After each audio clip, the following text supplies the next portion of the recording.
Good afternoon. I'm Anuj Malhotra, Dean of the George Washington School of Business, and I am delighted to welcome you all to this session of George Talks Business, a series of conversations where we try to bring in some interesting conversations with very, very interesting guests on topics of timely interest.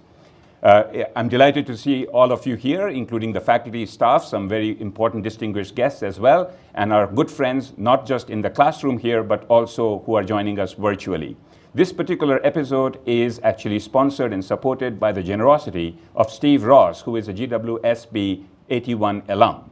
And today, our special guest is Nelson Carbonell, who is the Chairman Emeritus of the Board of Trustees at George Washington University and has a 30-year experience in entrepreneurship. And we are delighted to welcome you here today. Thanks for joining us, Nelson. Thanks for having me. So Nelson, let's start with your student life here. I believe you were a graduate of George Washington University and you graduated in 1985. Yes. So what was it like to go to school here then? And given your affiliation with the university for such a long time, how has it changed today? And by the way, were you a good student? So I came to GW in 1981. It was a much smaller place. I think the undergraduate population was 4,000, something like that. And I came to GW because GW gave me a scholarship. So yes, I was a good student. In high school, I continued to be a good student. In college, although my first semester, I got called in because I had to keep a 3.5 grade point average in order to maintain my scholarship, and I had a 3.4. So they kind of put me on notice, so I never got a B again.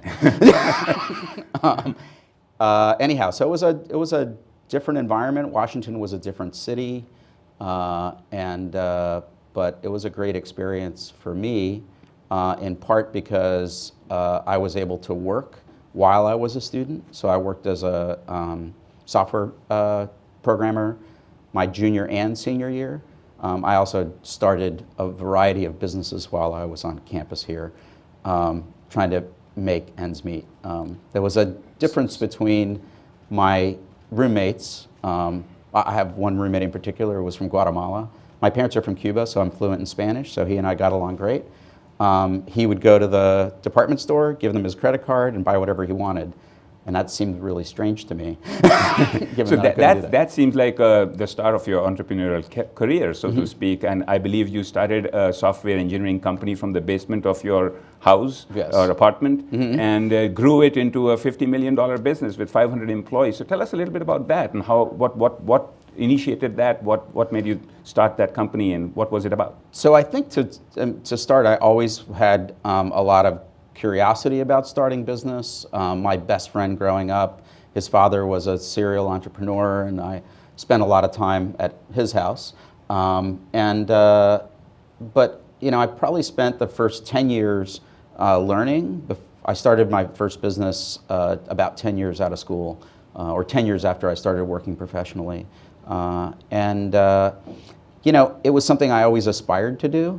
My partners used to come over to meet in the evenings after work, and my wife used to refer to it as pretending to start a business, which is really mean, actually.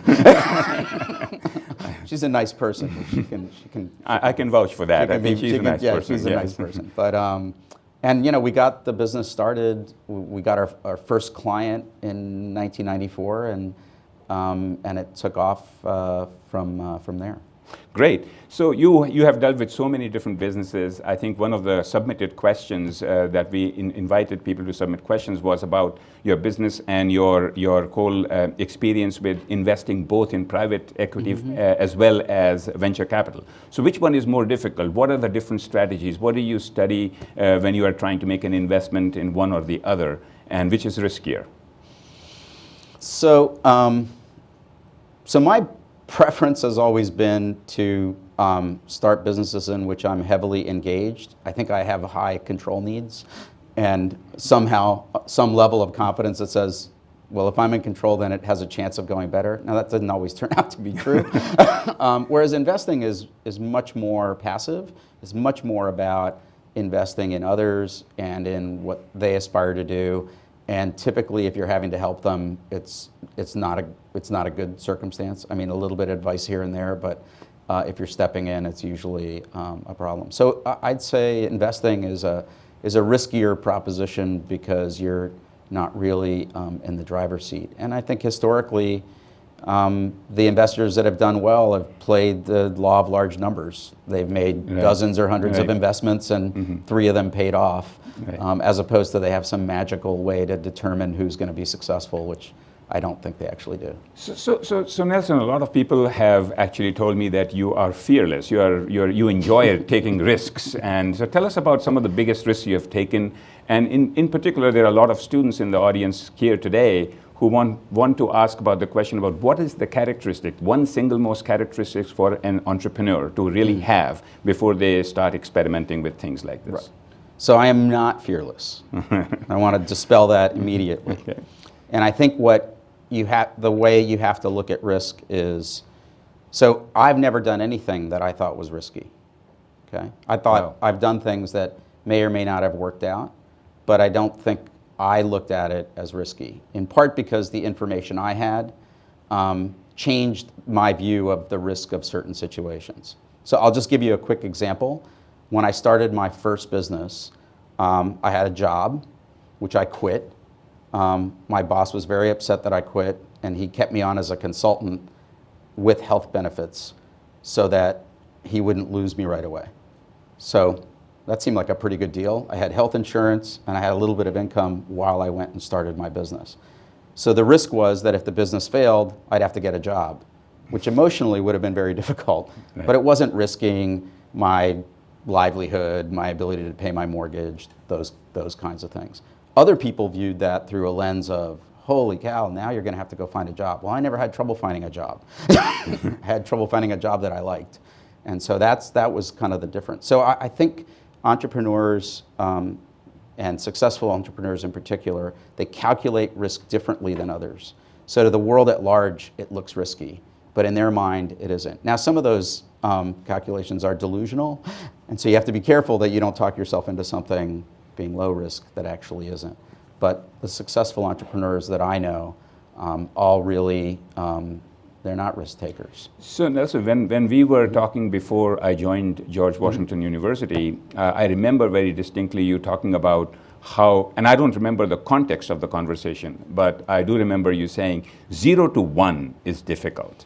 Going from 1 to 1,000 is much easier. Right. So tell us about where you got that from, and give us an example of that. Well, there's a book by Peter Thiel called 0 to 1, and it's a great book. And entrepreneurs should definitely read it. It really talks about how when there is no market for something, right? Nobody knows that they want it. Nobody knows that they want to buy it. Nobody knows what it's worth, right? That's the 0 condition.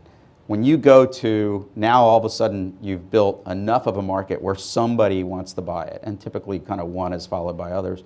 You've broken something that's unique, right? So that leap to go from I don't have anybody the phone's not ringing off the hook asking me, will you please come and do this for me? Or will you please come and sell me this product? You have to convince the marketplace that what you have is valuable. That's a really tough step. The 1 to thousands is not easy either, but at least you have a proof point. So in our case, we were building systems for the internet in 1993. I would go into meetings and I would say, this system looks like something you should run on the internet. And people would ask me, what is the internet? And these are sophisticated, big companies. And so when we were able to build the e-commerce system for Cisco systems, right, which was kind of our one client that put us over the top, we changed the marketplace because now anybody would ask me, like, well, what are you talking about? I'm like, here, call this guy at Cisco Systems. And of course, a lot of their clients and so forth were people that we went to. So I think that jump. I don't want to give anybody the impression that that is sometimes anything other than luck. Okay. Right. So sometimes you're just in the right place at the right time. So I think that's fair. Right. But going from 0 to 1 probably requires a lot of analysis of data to understand where you're going and things of that kind. Going from 1 to 1,000 probably needs to be a different strategy overall. And in your case, you have taken some companies where you have had too many people, right? So Right. so first of all, I would love to hear a little bit about how the strategy changes when the organization is growing. And in particular, what is the role of culture? Because another factor that determines the success of an organization is its culture. So I know you have thought about those kind of things a lot, so I would love to hear a little bit about So that. I'd reverse the kind of strategic paradigm. When you're going from 0 to 1, there is no data. You can go interview people, and they look at you like, like you're crazy. I mean, you're telling them about something that they don't even know exists, right?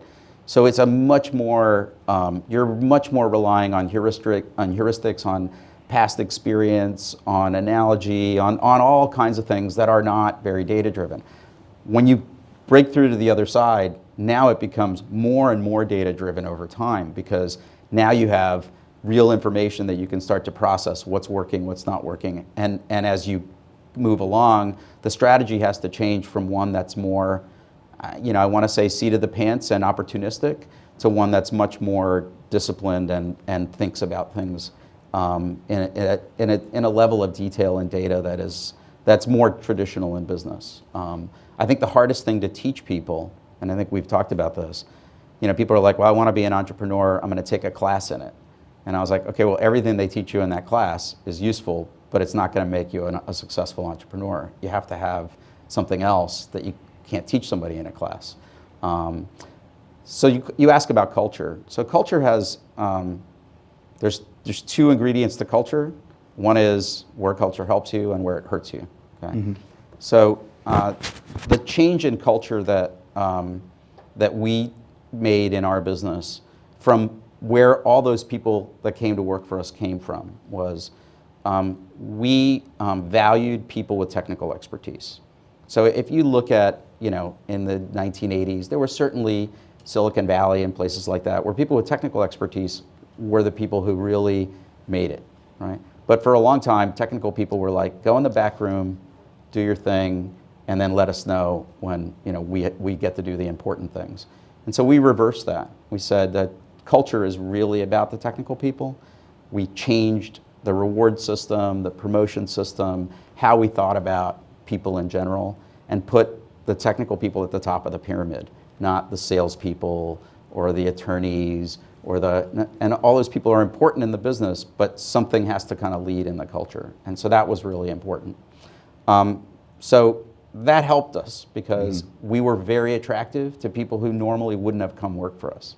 One of the big challenges in a startup is not getting the right people, because the right people won't come work for you. Mm-hmm. It's getting the best people that you can get that can help you at that moment in time. So we were able to attract, I think, really talented people because of the cultural kind of environment that we built. So you mentioned you were able to attract very competent people. Mm-hmm. What characteristics were you looking for in people other than the competence? So the first 50 people I hired I had already worked with. So, And despite that, you hired them? No, because I had worked with hundreds. I'm just kidding with you. And they came to work for me, which was also a dubious kind of decision. But I don't know how you interview people to find out that people are good. Right? Mm-hmm. I always tell people, if you're like the best, you're like the Ted Williams, Mickey Mantle batting average of hiring people, you go 1 for 3. Okay? Interesting. And nobody wants to believe that until they, lay their head on the pillow and realize that they've actually gone 1 for 5. Mm-hmm. But they lie to everybody and tell them that 80% of the people they hire are great. So the only way that I found that was almost foolproof and not 100% foolproof was to hire people that I already worked with. And in the software business, the delta between the best person and the worst person is infinite. And the reason is because the worst person's actually making you go backwards, right? The best thing they could do is stay homesick, right? Yeah. And the best people are 1,000 times more productive than even a normal person. So having worked in a lot of different environments, the defense industry, I worked for Oracle, I had collected over time people that I worked with that I knew were good. And so my first 50 hires were just off a list of people that I that I knew were already good. That made it easy.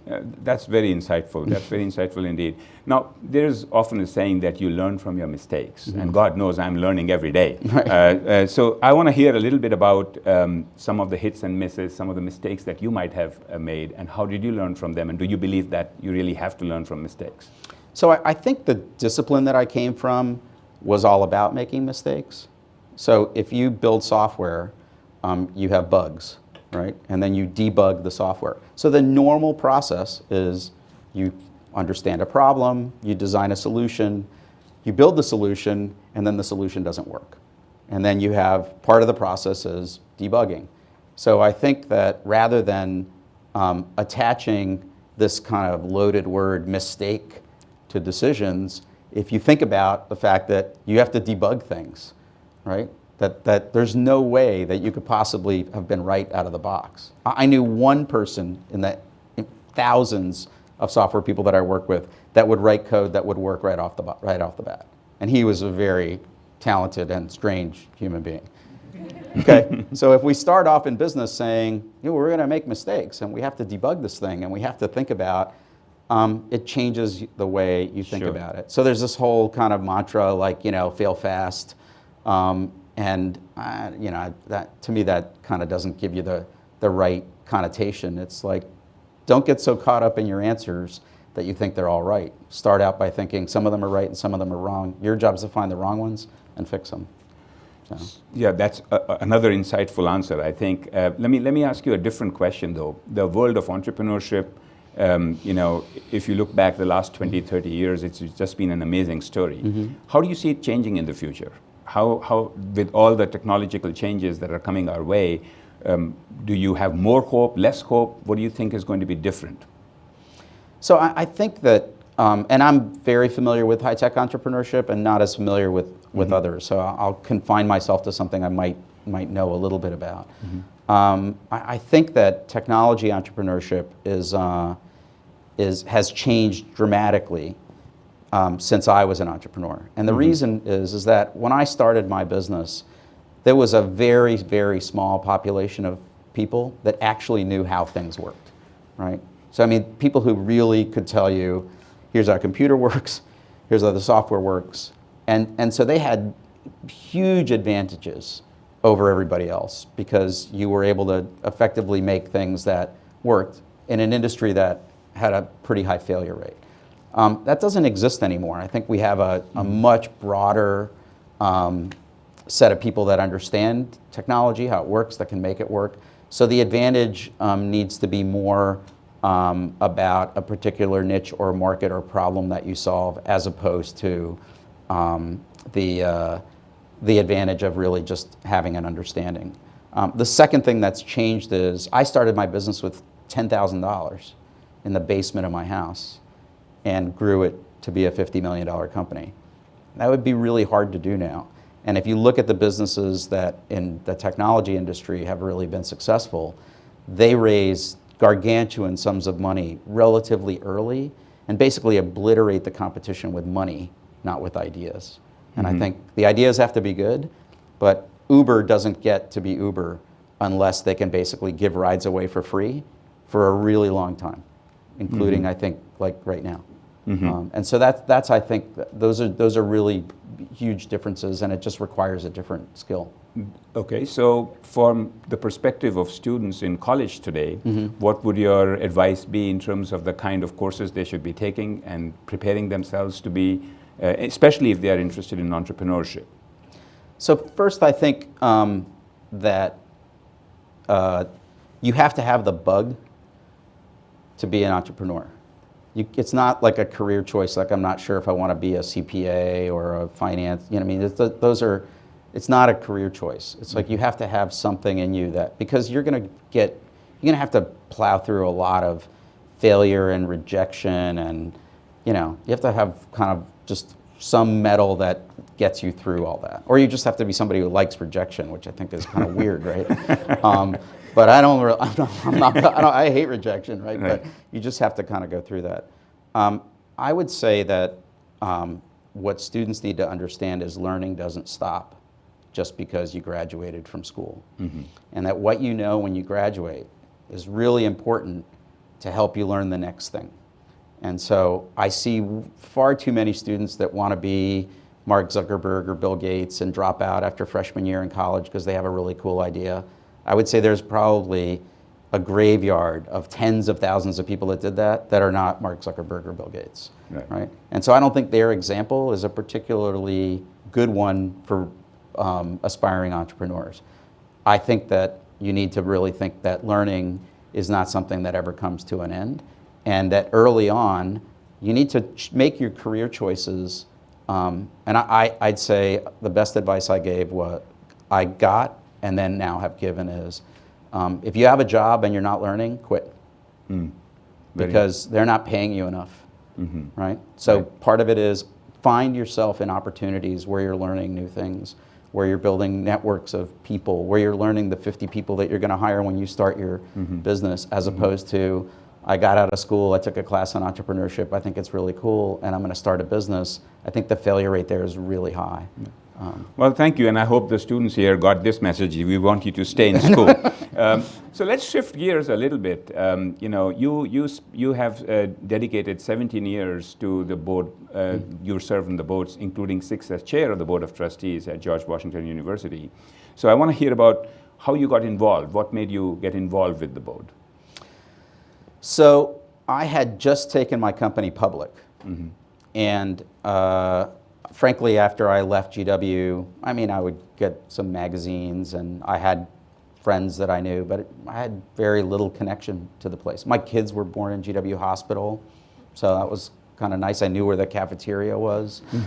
So it was really, you know, I think what happens often, which is you get busy with life. And Russ Ramsey, who was on the board at the time, who's a graduate of the business school, he was an investment banker, and he was one of the banks that took me public. And so he called and said, hey, I want you to give a talk at our board leadership retreat. I was like, okay. So what do you want me to talk about? He goes, talk about whatever you want. I said, well, that's dangerous. So I gave the talk. I think it was pretty well received, although somewhat controversial.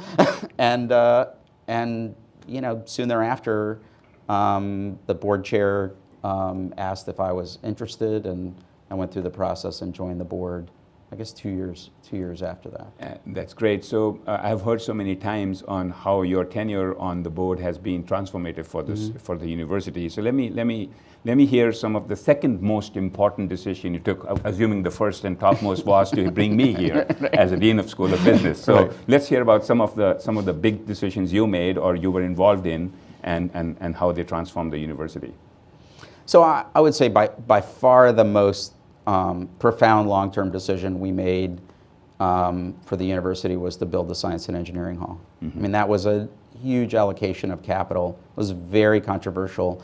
GW never saw itself as a place where science or engineering or technology was even important. I found when I was a student here somewhat marginalized by that.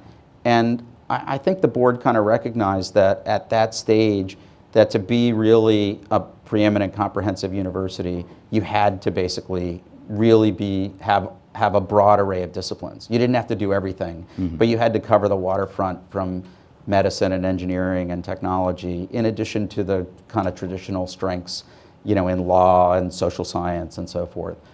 So I think that probably more than anything. And you know, look, in the end, it's just a building. But I think what the building represented was it told the people that were already here in those disciplines that we believed in them and that they mattered. And it allowed us to attract people we would have never attracted to this place. And I think it's probably been the most transformative element of this.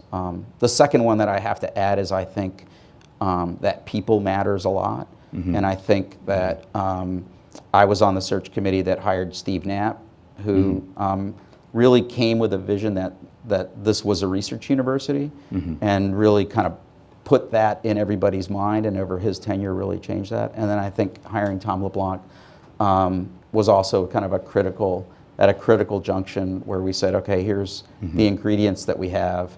how do we make this place So you've already brought great? me down my decision to number 4. I don't want you to go any more further than that. So let me stop you right there. Well, because there's a lot of people that also matter in that context, but you have to hire strong leadership. Yes. Because people won't come work here if there isn't strong leadership. I mean, I'm sure your decision to come here in part had to do with the fact that Tom LeBlanc had been hired as president, and others will do the same. People will come here because of you, and I think that it's a cultural issue that's really important. So you're talking about leaders, and you're talking about, and you have been a leader in your career overall. So tell us a little bit about what you view as important characteristics in leaders. So so my perspective on this is, and universities do this, and there's a lot of organizations that are trying to promote leadership. So I think if you want to be a good leader, you first have to be a good follower. So, but no university's tagline is making followers for the 21st century. It's kind of a crummy marketing message. But the reality is that, you know, most of us don't get to be leaders. And I get to be a leader in a very narrow domain, but in other domains I'm not a leader, right? And so following, I think, is important, and it's instructive in 2 ways. One is, I think you have to understand what it's like to follow somebody to be able to lead people. And if you don't understand that, you won't ever get at the heart of why are people following me to begin with, right? And a lot of titular leaders, they have the position, but they're not really the leader, have that flaw. And then the second thing is learning by observing great leaders is a great way to understand leadership. I mean, taking a class on leadership, you know, they tell you, you know, it's just like taking a class in entrepreneurship. The things you learn are not irrelevant, but they're not kind of sufficient to make you a great leader. And so I think watching other great leaders is a really great way to learn. So I'd always encourage people, you want to be a leader, go be a follower first. Yeah, very interesting. So let me shift gears just a little bit more. You and your wife, Michelle, have been very generous to the university. You have been great philanthropists overall. You've supported a chair in autism. You have been, so many students have gone through with scholarships because of your generosity. What made you focus on this philanthropic interest, particularly in education? So I think one of the kind of core elements of that is, I mean, I went to GW on a scholarship. And, you know, that's, you can never repay that. I mean, it's not even a financial transaction. It's a much deeper, kind of more meaningful thing like that, because at that stage in your life, right, for somebody for an institution to do that for you is kind of everything, right? So scholarship always had that kind of place in my heart. It was more than just, you know, being generous and being philanthropic, but it's really changing the lives of people that you're able to support in that way. And so that kind of, you know, that was the first gift we made. It's a place where we still, you know, make a lot of our giving. It's a really important part of this, to give access to an institution like this to people who might not have been here otherwise. And I will add that it's not just about them, that bringing those type of people onto the campus changes the campus. It changes what the experience that the other students have. I mean, our scholarship here at GW is called the Carbonell Scholarship. So there are 4 other people who've gone to school on the Carbonell Scholarship. Those are my kids, and so but being in an environment where you have people that are talented and have really had to navigate some challenges, I think makes it a better place. So I think it's good for those people, but it's good for the rest of us too. Well, you know, I think people can use their wealth to make an impact, and you're certainly an example of somebody who has done that. And also, you are an example of somebody who has given their time. Where is that fine line? Where is that balance between being able to make an impact through your wealth or make an impact through actually giving your time? And how do you strike that return on investment, so to speak, either of wealth or time? So money's not really a great way to make an impact. I mean, I think you can, and I think you have to really target it and really get very focused on what is it that you're trying to have an impact on. Spending your time and your energy is, I think, not only a much more effective way to have an impact, but it's much more satisfying to be able to do it that way. I mean, we can write a check to a bunch of different places that have very noble missions and they can do all kinds of wonderful things. It doesn't feel the same as being part of a place and helping shape its future. So, Nelson, it's just been fantastic talking to you. Let me ask you one last question. Something that we don't know about you that you wish to now announce. Tell us about you. Something that you think about, some books that you might be reading that might be interesting to people. Just one final shot from you. So I'm always looking for good books and things to read, and I've been I've read now all of Jared Diamond's series, Guns, Germs, and Steels, Collapse, and Upheaval, and it's a really interesting thing, I think, in this time to understand how societies make decisions, when they've gone wrong, when they've gone horribly wrong, when they've gone right, when people have fixed problems, that they've done things. I just think those are really, I think, informative to our time today to understand why we do things that look incredibly stupid. What are the ingredients that allow us kind of collectively as human beings to do things that make the future bright? So those are fun. Thank you. Thank you, Nelson. It's just been a great experience having this conversation with you. Thank you all also for joining both in person here in the classroom as well as people online. George Talks Business will actually continue tonight at 6 p.m. It's a double header tonight because of the Colonials weekend just passed us. And our guest tonight will be David Rubenstein, who is the co-founder and co-executive chairman of the Carlyle Group.